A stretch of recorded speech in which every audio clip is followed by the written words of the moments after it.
শেখ হাসিনা বর্তমানে ভারতে রয়েছেন এবং তিনি সেখান থেকে টেলিফোন করছেন, জুমে তার নেতাকর্মীদের সাথে কথা বলছেন এবং প্রফেসর ইউনূস মনে করছেন যে এই ধরনের নির্দেশনা বাংলাদেশের অস্থিতিশীল পরিস্থিতি তৈরি করবে। এই টেলিফোন আলাপগুলো কি অরিজিনাল নাকি এগুলো আর্টিফিশিয়াল ইন্টেলিজেন্স দিয়ে করা হচ্ছে? যদি অরিজিনাল হয়ে থাকে এগুলো বাইরে আসলো কিভাবে? অথবা যদি একটা গোয়েন্দা পত্র হয়ে থাকে, অথবা যে ফোন নাম্বার গুলো ব্যবহার করা হচ্ছে এগুলো যদি বাংলাদেশি নাম্বার হয়ে থাকে, সেগুলা এখনো কেন সরকার বন্ধ করতেছে না, অথবা সিকিউরিটি পারপাসে বন্ধ করা হচ্ছে না?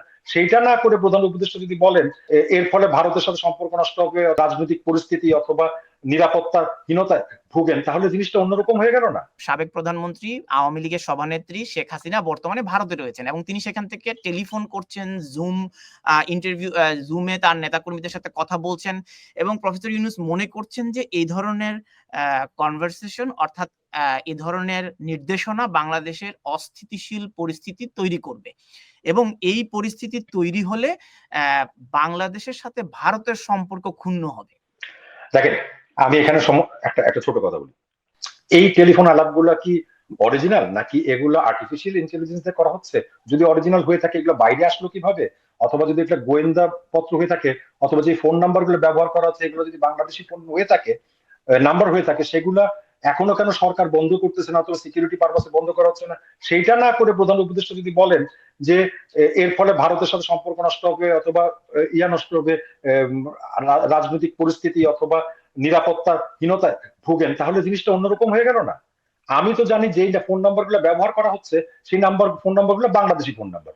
বাংলাদেশি যে টেলিকম অথরিটি আছে তাদের দেয়া যে নাম্বার গুলো, সেই নাম্বার গুলাই ব্যবহার করা হচ্ছে। তাহলে সেই নাম্বার গুলোকে করা হচ্ছে না কেন, বন্ধ করে দেওয়া হচ্ছে? আপনার কাছে প্রশ্নটি হচ্ছে তিনি টেলিফোনে কথা বলছেন কিন্তু স্টেটমেন্টটা অফিসিয়ালি দেয়া হচ্ছে না। যেমন আমরা নূর হোসেন দিবসে আমরা যে স্টেটমেন্টের কথা শুনেছি, আওয়ামী লীগ অফিসের নির্দেশনা নিয়ে যে ডোনাল্ড ট্রাম্পের পোস্টার ব্যানার নিয়ে যেভাবে নির্দেশনাগুলো দেয়া হয়েছে, সেটি কি আপনি কিভাবে দেখেন?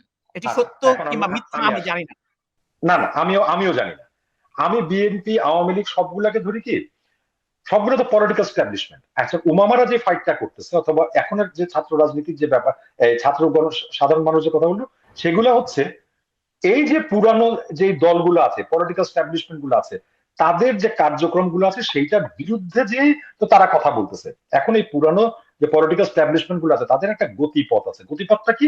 যে তারা তাদের রাজনৈতিক এজেন্ডা বিভিন্ন ভাবে ব্যাখ্যা করেন, বিভিন্ন ভাবে তাদের কর্মী, তাদের সমর্থক এবং সাধারণ মানুষের কাছে পৌঁছানোর চেষ্টা করে। কারণ এইটা হচ্ছে একটা ট্রেডিশনাল রাজনৈতিক প্রসেস। সেই প্রসেসে আওয়ামী লীগ হাঁটছে। এবং আপনাকে একটা জিনিস মনে করতে হবে, বুঝতে হবে, বিএনপির একটা যেমন নিজস্ব ভোট ব্যাংক আছে, একটা যেমন নিজস্ব ডেমোগ্রাফিক ডিজাইনের ভিতরে বিএনপি মুভ করে, আওয়ামী লীগও কিন্তু খুব তৃণমূলের সাথে খুব অ্যাটাচড।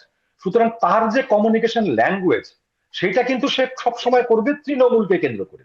যেমন উমামারা যে ভাষায় কথা বলে, সেটা কিন্তু কানেক্ট করে সাধারণ মানুষকে, যারা মধ্যবিত্ত অথবা উচ্চ মধ্যবিত্ত শ্রেণী তাদেরকে। এখন আবার একটা অংশ আছে যারা কানেক্ট করে শ্রমিক শ্রেণীকে। আপনাকে এই জায়গাগুলো না একটু বুঝতে হবে। যদি আমরা এই জায়গাগুলোকে বুঝি, তাহলে আমার বুঝতে হবে এইটা হচ্ছে ট্রেডিশনাল ওয়ে অফ কমিউনিকেশন। এইটাই বিএনপি আওয়ামী লীগ সহ পুরানো যে রাজনৈতিক দলগুলো আছে, যারা পুরানো ধাঁচের রাজনৈতিক স্ট্যাবলিশমেন্টকে মেনটেন করে, তাদের কমিউনিকেশন ল্যাঙ্গুয়েজ এটা তারা মেনটেন করে এইভাবে করে, কর্মী, সমর্থক এবং তাদের রাজনৈতিক ইয়াকে প্রতিষ্ঠিত রাখার জন্য, উজ্জীবিত রাখার জন্য।